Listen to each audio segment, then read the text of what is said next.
What is going on, everybody? It's your boy Jacob Daniel back at it again here at the Speed Kills podcast. In the third round of the 2019 NFL Draft, the Cincinnati Bengals selected Germaine Pratt, linebacker out of NC State. First, I'm going to go over what I think of the pick, and later on, we'll talk about if I think that Germaine Pratt will start for the Cincinnati Bengals in 2019. So first off, I really like the pick. I think it was a great value to get a linebacker in the third round. The Bengals have a big history of selecting linebackers in the third round. In 2018, the Bengals selected Malik Jefferson in the third round. In 2017, they selected Jordan Willis in the third round. He's more of on Pro Football Reference, it says his position is outside linebacker, even though he's more of a pass rusher, but that still counts as drafting a linebacker in the third round. And in 2016, they selected Nick Vigil in the third round. That is 4 years in a row that the Cincinnati Bengals have selected a linebacker in the third round. And I think that this was a great pick, especially since we couldn't get either of the Devons in the first round. Those two Devons being Devin White, linebacker out of LSU, and he went 5th overall to Tampa Bay, and the other Devin being Devin Bush, linebacker out of Michigan, and he went one pick ahead of the Bengals pick at number 10 to the AFC North rival Pittsburgh Steelers. But like I said, I really liked the pick. I think it was a great value in the third round, and I think Pratt was kind of undervalued in the 2019 NFL Draft. Pratt is very athletic, and his tape shows that. He's a converted safety in college, so when he came into college, he originally started at the safety position, then was converted to the outside linebacker position. At the combine, he ran 4.57. This isn't really what you would want to see as an analyst or a scout, per se, if you were an NFL guy, but his tape shows that he has great game speed, and his game speed is better than his test speed. He's a really good pass rusher. He's a sure tackler. He had 104 tackles in his senior campaign, and he had 6 sacks also to combine with those 104 tackles, so he can definitely rush the passer. He's a sure tackler. His biggest weakness is in coverage, but I don't see that as an area of concern as a Cincinnati Bengals fan, just because I think that the Bengals' best defensive position is the secondary, is the safety position, and the cornerback position, so I don't really think that will be much of an effect, but we will definitely see that weakness come to play in the season, probably at some point. But I think that one of the things that the Bengals really needed is sure tackling. The Bengals have had trouble tackling in the past couple of years. A couple of examples of this is when David Njoku kind of jumped into the end zone when the Browns played the Bengals this past year. Kareem Hunt, that was a play that kind of wasn't finished. If you're a Bengals fan, so you know those two instances that I'm talking about, and there was also many more different instances where there was many broken tackles. So Pratt being a consistent tackler and a really good tackler also helps the Cincinnati Bengals defense just to begin with. So that's what I think of the pick. I think that was a great value. I think that it was a great pick. I think Germaine Pratt is very athletic, and he will help the Bengals out for sure in the tackling game and in the pass rush game, and I think that he was a really good pick, and he was undervalued in the 2019 NFL Draft. So the big question is, will he start for the Cincinnati Bengals in 2019? And the answer to that question is yes, he will. He will most likely start at the weak side linebacker position, or some people will call it the will linebacker position. This is the linebacker position that Vontaze Burfict played, and with him no longer being with the Bengals, I see Germaine Pratt filling in this role. The only other linebacker in this position is Jordan Evans, who was drafted in 2017 in the 6th round, and we've seen Jordan Evans get a lot of playing time, especially with Vontaze Burfict's injuries and different suspensions and different things, but I definitely think Germaine Pratt will hop him in the depth chart. The other linebackers on the Cincinnati Bengals is the strong side linebacker, Nick Vigil, and then the middle linebacker, Preston Brown. And then kind of the backup roles are kind of mix and match depending on who you look, and what this is going to depend on what the coaches think and, the defensive coordinators and the linebacker coach and different things. But the backups said Jordan Evans, like I said, like I was talking about, Hardy Nickerson. A lot of people have been asking about Malik Jefferson and if he'll find playing time. He might find some substitution playing time, but he's definitely going to be a backup. I think that he's a little too reckless right now. I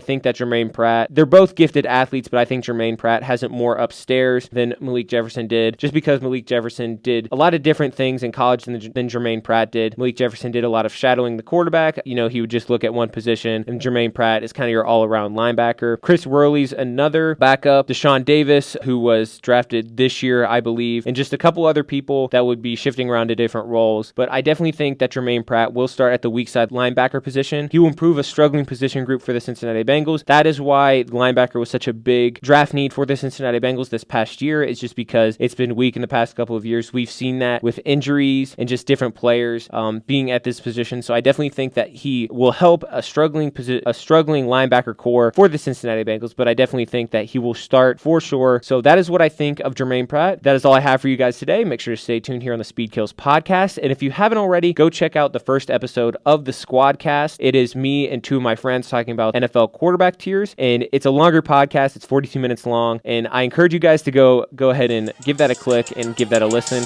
Me and my friends worked hard on that, so make sure to go check that out. But that's all I have for you guys today. Make sure to stay tuned here, as I'm always trying to pump out quality content for you guys, and make sure to stay tuned for the next video.